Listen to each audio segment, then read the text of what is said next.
Agrasen PG college की online classes में आपका हार्दिक स्वागत है। मैंने पिछली वीडियो में आपको ऑर्गेनोमेटेलिक कंपाउंड्स के बारे में बताया था कि उसमें कैसा बॉन्ड होता है, कार्बन पे कौन सा चार्ज होता है, मेटल पे कौन सा चार्ज होता है, वो कैसी रिएक्शन देते हैं। मैंने आपको उनका नॉमेनक्लेचर बताया था कि किस प्रकार के नॉमेनक्लेचर देते हैं। मैंने आपको 5 टाइप बता दिए थे। अब देखिए हम छठा टाइप पढ़ते हैं। अब आपको पता है जो मैंने आपको 5 टाइप बताए थे उसमें जो धातुएं यूज़ की थी मैंने, ये एस ब्लॉक की धातुएं यूज़ की थी। आपको पता है मैंने कौन कौन सी धातु यूज़ की थी, Li, Mg, यही धातुएं यूज़ की थी मोस्टली। तो ये कौन सी है, एस ब्लॉक की धातु। अब देखिए इसमें कौन से ब्लॉक के तत्व हैं, पी ब्लॉक के। तो देखिए पी ब्लॉक के तत्वों में क्या होता है, उनके नाम के पीछे या तो एन लगता है या ईन लगता है। अब देखिए कैसे, ये क्या है, CH3 का होल 4 Si। अब यहाँ पर देखिए कौन सा ग्रुप है, मेथिल ग्रुप। कितने हैं, 4 के लिए मैंने बताया था आपको क्या लगता है, जब 4 समान का ग्रुप होते हैं तो क्या लगता है, टेट्रा। तो इसका नाम क्या हो जाएगा, टेट्रा मेथिल। कौन सी धातु है, सिलिकॉन, और सिलिकॉन के लिए इसका नाम होगा टेट्रा मेथिल सिलेन। इसका नाम क्या होगा, टेट्रा मेथिल सिलेन। सेम नीचे देखिए ये क्या है, C6H5। C6H5 मैंने बेंजीन के एक हाइड्रोजन को हटा दिया, वो क्या बन जाता है, उसकी एक वैलेंसी फ्री होने पर फेनिल।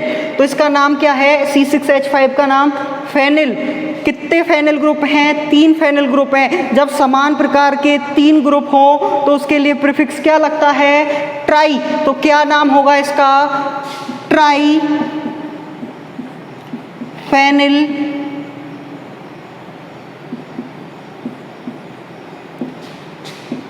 फॉस्फोरस है तो फॉस्फोरस के लिए क्या लिखेंगे, फॉस्फीन।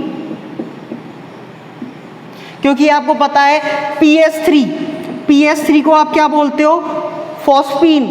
और फॉस्फीन के मैंने हाइड्रोजनों को हटा के प्रतिस्थापित करके क्या लगा दिया, C6H5। तो इसका नाम क्या हो गया, ट्राइफेनिल फॉस्फीन।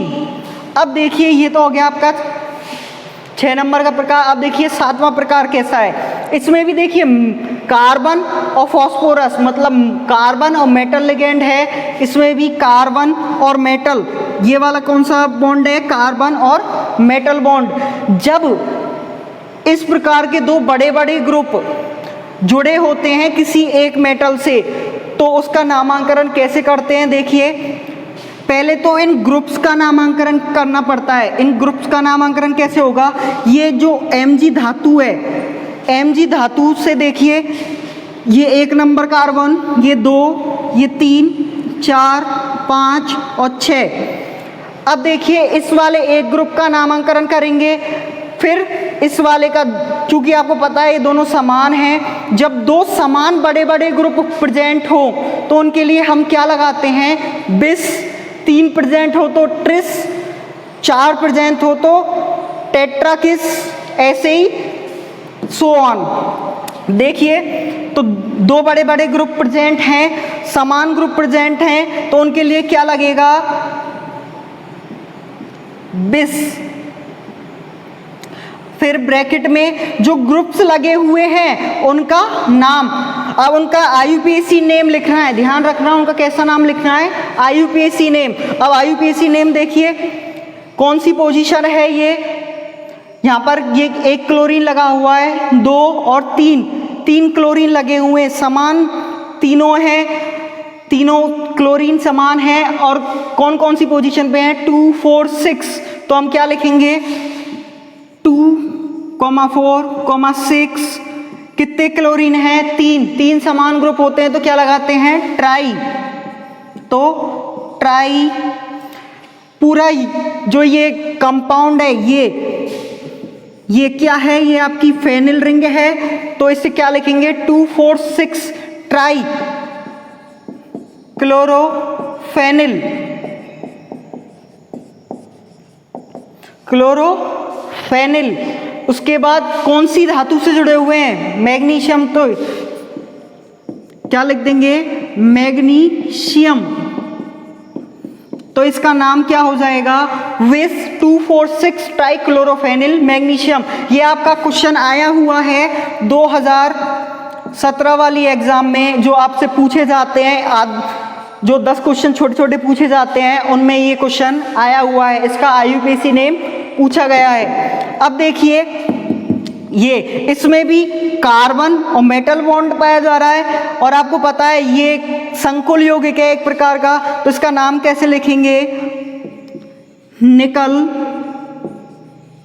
CO एक लिगेंड है, और CO लिगेंड को क्या बोलते हैं अपन? आपने सेकेंड ईयर में पढ़ा होगा। CO लिगेंड को बोलते हैं कार्बोनिल। CO लिगेंड को क्या बोलते हैं?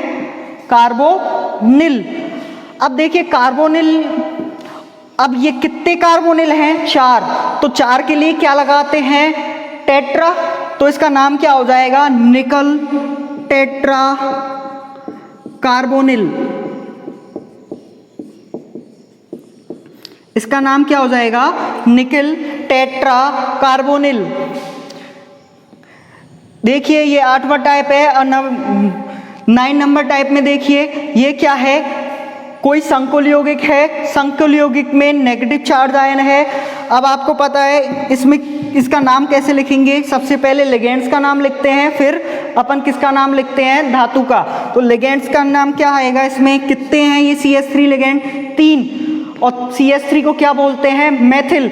और 3 लिगेंड है तो ट्राई। तो इसका नाम क्या हो जाएगा? Try methyl. कौन सी धातु है? जिंक। और आपको पता है जब कोई धातु, कोई डी ब्लॉक की धातु किस में पाई जाती है? इस कोष्टक में, बड़े कोष्टक में, क्योंकि संकुल में पाई जाती है। तो उसे क्या बोलते हैं हम? उसके नाम के पीछे क्या प्रत्यय जोड़ देते हैं? 8। तो इसका नाम क्या हो जाएगा? Try methyl zincate. इसका नाम क्या हो जाएगा? Try methyl zincate. ये तो हो गए आपके नोमेनक्लेचर की ऑर्गेनोमेटेलिक कंपाउंड में कितने प्रकार से आप नामांकन कर सकते हो। अब हम पढ़ेंगे आपके कि क्लासिफिकेशन ऑफ ऑर्गेनोमेटेलिक कंपाउंड, कि ऑर्गेनोमेटेलिक कंपाउंड होते कितने प्रकार के हैं। देखिए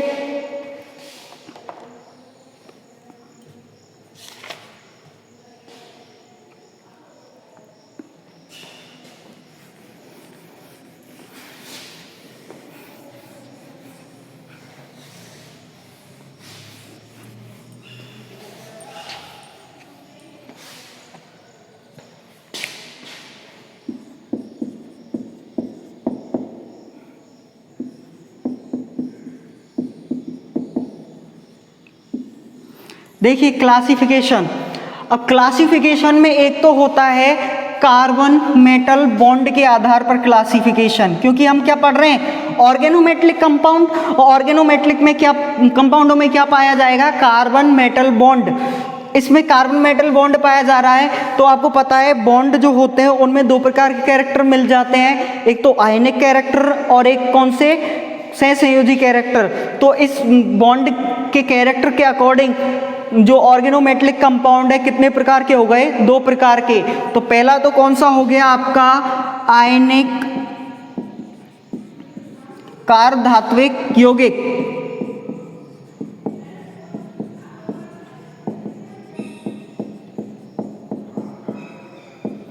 सेकंड कौन सा हो जाएगा आपका? मैंने बताया था एक तो आयनिक कैरेक्टर होते हैं, दूसरे सहसंयोजी। तो दूसरा क्या हो जाएगा? सहसंयोजी कार्बधात्विक यौगिक। ये तो हो गए कार्बन मेटल बॉन्ड के आधार पर। अब थर्ड आधार क्या है आपका? कि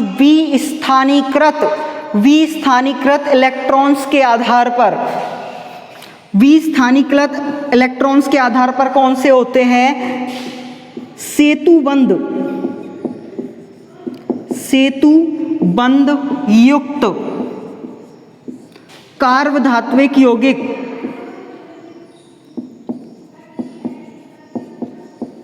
कार्बधात्विक यौगिक। फोर्थ नंबर पे हम पढ़ेंगे किस कैसे यौगिक, ओलिफेनिक कार्बधात्विक यौगिक। कौन से, ओलिफेनिक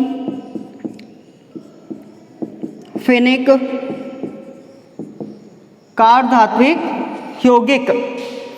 ओलिफेनिक का मतलब जिनमें कार्बन कार्बन के बीच में डबल बॉन्ड पाया जाता है। ओलिफिन क्या होती है, एल्कीन। फिफ्थ नंबर पे आता है सैंडविच, सैंडविच कार्बधात्विक यौगिक।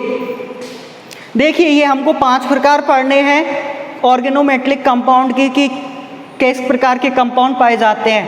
अब आपको मैं बता दूं कि देखिए जो आयनिक कार्बधात्विक यौगिक है, आयनिक का मतलब ऐसे कार्बधात्विक यौगिक जिनके कार्बन और मेटल के बीच आयनिक बंध सामर्थ्य या आयनिक कैरेक्टर ज़्यादा पाया जाता है। जैसे एग्जाम्पल है इसका C2H5Na, C2H5Na। आपको पता है C2H5Na, Na क्या है, धातु, ये क्या है, कार्बन। तो इनके मध्य क्या पाया जाएगा, CM bond, carbon metal bond. और जो Na धातु होती है, Na धातु और कार्बन के मध्य क्या पाया जाता है, बॉन्ड के मध्य आयनिक कैरेक्टर बहुत ज़्यादा पाए जाते हैं। इसके मध्य क्या पाए जाते हैं, आयनिक कैरेक्टर बहुत ज़्यादा पाए जाते हैं। इसकी प्रॉपर्टीज क्या होती हैं, ये किसकी तरह बिहेव करते हैं, प्रबल वैद्युत अपघट्ट की तरह। ये किसकी तरह बिहेव करते हैं, प्रबल वैद्युत अपघट्ट की तरह।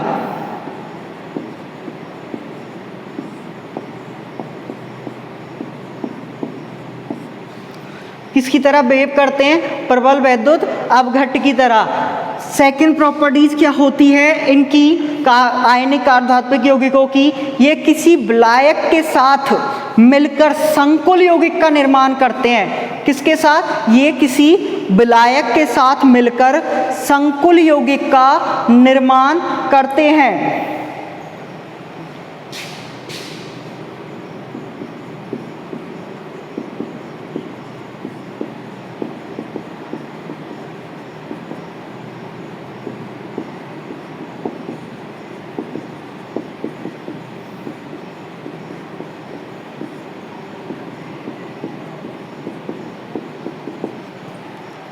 ये तो हो गए आपके आयनिक यौगिक, ऐसे यौगिक जिनमें कार्बन मेटल बॉन्ड में आयनिक कैरेक्टर ज़्यादा पाए जाते हैं, उन्हें क्या कहते हैं, आयनिक कार्बधात्विक यौगिक। जिसका एग्जाम्पल है C2H5Na। दूसरा एग्जाम्पल है आपका C2H5(Zn-). ये भी किसका, आयनिक कार्बधात्विक यौगिकों का क्या है, उदाहरण। सेकंड आते हैं सहसंयोजी कार्बधात्विक यौगिक। ऐसे कार्बधात्विक यौगिक जिनके कार्बन मेटल बॉन्ड में सहसंयोजी कैरेक्टर पाए जाते हैं। ये कैसे यौगिक होंगे, जिनके कार्बन मेटल बंध में सहसंयोजी गुण पाए जाते हैं। इसके एग्जाम्पल हैं, देखिए CS3 का होल थ्राइस Al, C2H5 का होल ट्वाइस Zn, CS3 का होल ट्वाइस Mg। ये सभी क्या है, ये कैसे कार्बधात्विक यौगिक है, सहसंयोजी कार्बधात्विक यौगिक। क्योंकि जो Al और कार्बन के मध्य का बंध है वो कैसा है, सहसंयोजी बंध। जो उसके मध्य जो गुण हैं, उस बंध के कैरेक्टर हैं, वो कैसे हैं, सहसंयोजी। और Zn और कार्बन के मध्य का बंध है वो भी कैसा है, सहसंयोजी। Mg और कार्बन के मध्य जो बॉन्ड है वो भी कैसा है, सहसंयोजी। इसलिए सभी कैसे यौगिक हैं, सहसंयोजी कार्बधात्विक यौगिक। थर्ड नंबर पे आते हैं आपके सेतु बंध युक्त सेतु बंध युक्त कार्बधात्विक यौगिक, ऐसे कार्बधात्विक यौगिक जिनमें सेतु बंध पाया जाता है। सेतु बंध क्या होता है, देखिए आपने ऐसे कंपाउंड सुने होंगे जिनका ऑक्टेट कंप्लीट नहीं होता, तो वो डाइमर ट्राइमर का निर्माण कर लेते हैं। तो आपको पता है डाइमर और ट्राइमर में आपको पता है एक सेतु का निर्माण होता है, अपन बोलते हैं ब्रिज बनना है कि ये ब्रिजिंग एलिमेंट है, ये टर्मिनल एलिमेंट है। तो देखिए जो AlCH3 का होल थ्राइस है, ये जो है ये ब्रिज का निर्माण करता है। और किस प्रकार ब्रिज का निर्माण करता है, Al इधर CH3, CH3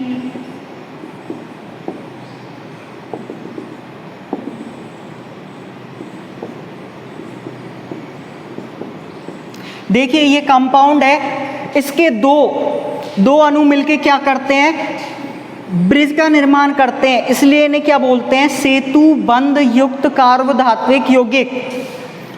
सेतु बंध युक्त कार्बधात्विक यौगिक। अब इसमें बहुत सारे प्रकार होते हैं कि 2 centred 2 electron, 3 centred 2 electron, poly centred man electron.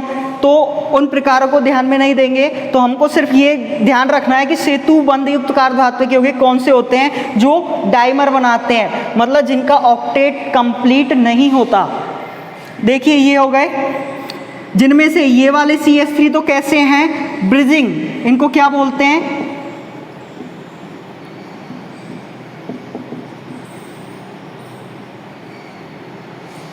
इनको क्या बोलते हैं, ब्रिजिंग। और इनको क्या बोलते हैं, टर्मिनल।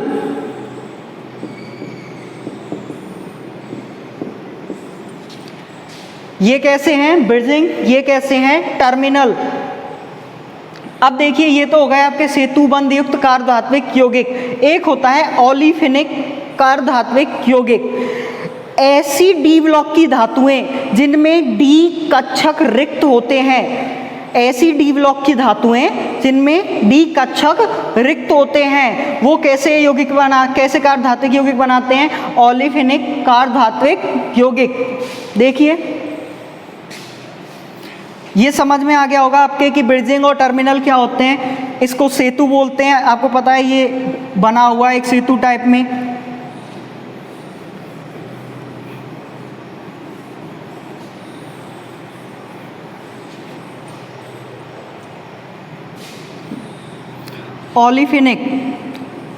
ओलिफिन क्या होती है, ये होती है आपकी एल्कीन, और एल्कीन को ही क्या बोलते हैं, ओलिफिन। और ऐसी मेटल जिनका डी कक्षक क्या हो, रिक्त, ऐसी मेटल जिनका डी कक्षक क्या हो, रिक्त। डी कक्षक क्या होता है, रिक्त। वो मेटल और कार्बन के साथ कैसा कार्बधात्विक यौगिक बनाती हैं, ओलिफिनिक कार्बधात्विक यौगिक। देखिए ये क्या करती है, ये अपनी इलेक्ट्रॉन डेंसिटी को मेटल के रिक्त डी कक्षक को प्रोवाइड करा देती है, जिससे इन दोनों के मध्य क्या हो जाता है, इंटरेक्शन। और इस इंटरेक्शन को ही क्या बोलते हैं, ओलिफिनिक कार्बधात्विक बंध। कैसे होता है, देखिए कार्बन के पास क्या पाए जाते हैं, पी कक्षक,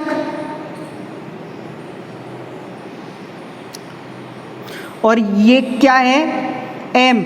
ये इन दोनों से के साथ क्या कर लेगा, इंटरेक्ट करने पर ये अपने इलेक्ट्रॉन इसको शेयर कर देंगे, यहाँ पे इलेक्ट्रॉन शेयर हो गए। तो ये बना है, ये इस प्रकार से जो डायग्राम बना है, ये कार्बधात्विक यौगिक बना है, इसे क्या बोलेंगे, ओलिफिनिक कार्बधात्विक यौगिक।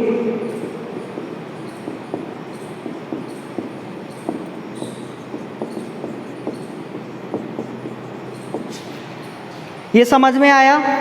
ये किन के बीच में बनता है ध्यान रखना, एक तो ओलिफिन मतलब एल्कीन, और ऐसी मेटल जिनके डी कक्षक क्या हो, रिक्त हो।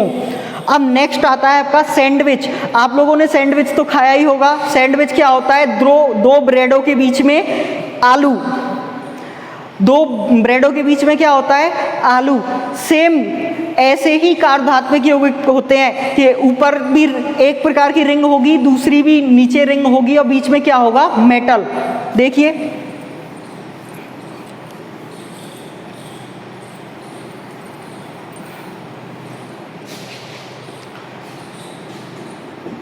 आपने नाम सुना होगा फेरोसीन, सभी ने नाम पढ़ा है, बहुत फेमस नाम है फेरोसीन।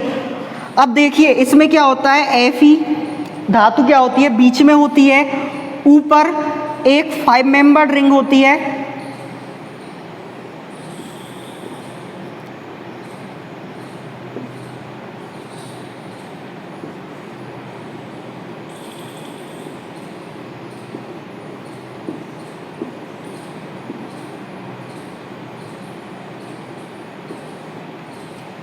अब देखिए ये किस प्रकार होती है कि जैसे ये आपका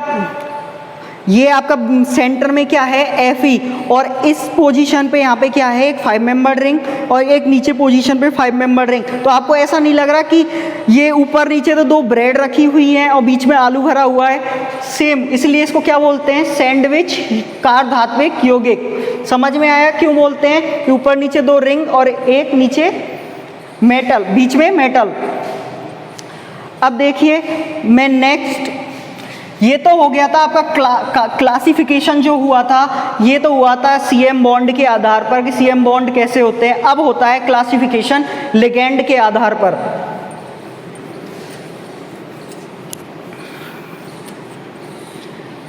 जो ये क्लासिफिकेशन हुआ था वो किसके आधार पे हुआ था, CM बॉन्ड के आधार पर। अब नेक्स्ट देखेंगे हम लिगेंड के आधार पर, लिगेंड के आधार पर।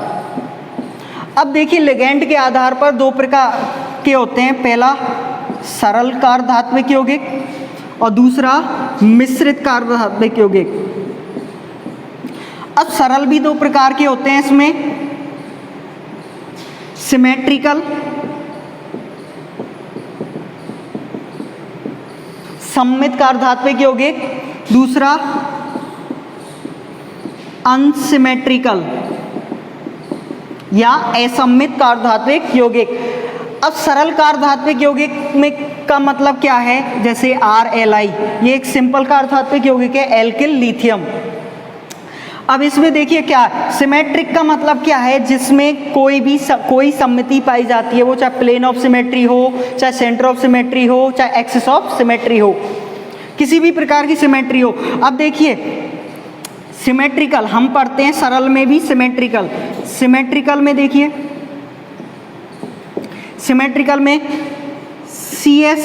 C2H5 का होल ट्वाइस Zn, तो इसे किस प्रकार लिखते हैं, Zn C2H5 Zn C2H5, इस प्रकार लिखते हैं। अब इसमें देखिए यदि इसमें मैं प्लेन ऑफ सिमेट्री लगाऊंगा तो ये बीचों बीच में से इसके 2 पार्ट हो जाएंगे, 2 पार्ट हो जाएंगे। तो इसमें क्या पाई जा रही है, प्लेन ऑफ सिमेट्री, मतलब ये कैसा अणु होगा, सिमेट्रिकल कार्बधात्विक यौगिक। कैसा होगा, सिमेट्रिकल कार्बधात्विक यौगिक। यदि मैं इसी को इस प्रकार लिख दूं CH3 C2H5 Zn, CH3 C2H5 Zn, तो देखिए इसको किस प्रकार लिखोगे, Zn CH3 C2H5। अब आपको पता है मैं बीच में से यदि प्लेन लगाऊंगा तो ये इक्वल हाफ में डिवाइड नहीं हो रहा है, इधर तो CH3 आ गया, इधर C2H5 आ गया, दोनों अलग अलग हैं। तो ये यौगिक क्या होगा, अनसिमेट्रिकल कार्बधात्विक यौगिक। कैसा होगा, अनसिमेट्रिकल कार्धात्विक यौगिक, यदि उसमें कोई सिमेट्री पाई जा रही है तो सिमेट्रिकल, यदि उसमें कोई सिमेट्री नहीं पाई जा रही है तो अनसिमेट्रिकल।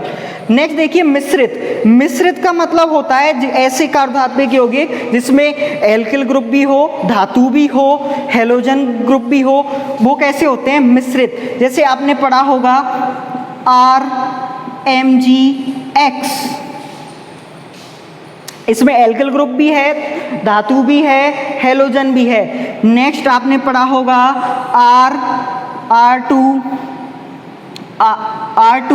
R2SnCl2, R2SnCl2, ये इसमें क्या है? एल्किल ग्रुप भी है, धातु भी है, हेलोजन भी है। तो ये क्या है? मिश्रित रूप है। ये इसमें तीनों चीजें पाई जा रही हैं, इसमें भी तीनों चीजें पाई जा रही हैं, और इसमें देखो सिर्फ दो चीजें पाई जा रही हैं, एक तो धातु और एक एल्किल ग्रुप।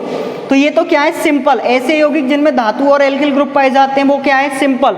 और ऐसे ऑर्गेनोमेटेलिक कंपाउंड जिसमें धातु, एल्किल ग्रुप और उसके साथ हेलोजन या और कोई हाइड्राइड ग्रुप पाए जाते हैं उनको क्या बोलते हैं? मिश्रित कार्बोधात्विक यौगिक।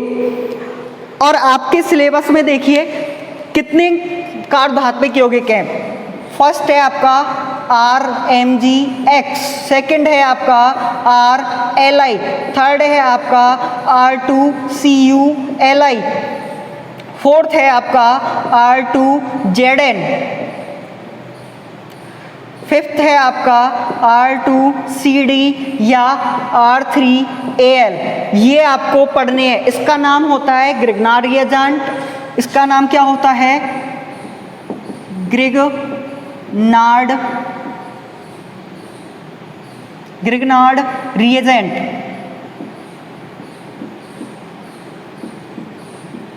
इसका नाम क्या होता है? Grignard reagent. इसका नाम होता है सुपर ग्रिग्नार्ड रिएजेंट। इसका नाम होता है जिलमान। क्या नाम होता है? जिलमान रिएजेंट।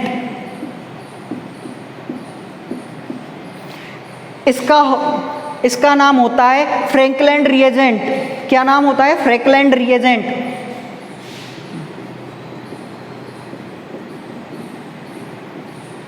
Frankland reagent. इसका नाम होता है डाईएल्किल कैडमियम। अब देखिए ये सारी कैसी रिएक्शन देते हैं? न्यूक्लियोफिलिक। कैसी रिएक्शन देते हैं? न्यूक्लियोफिलिक।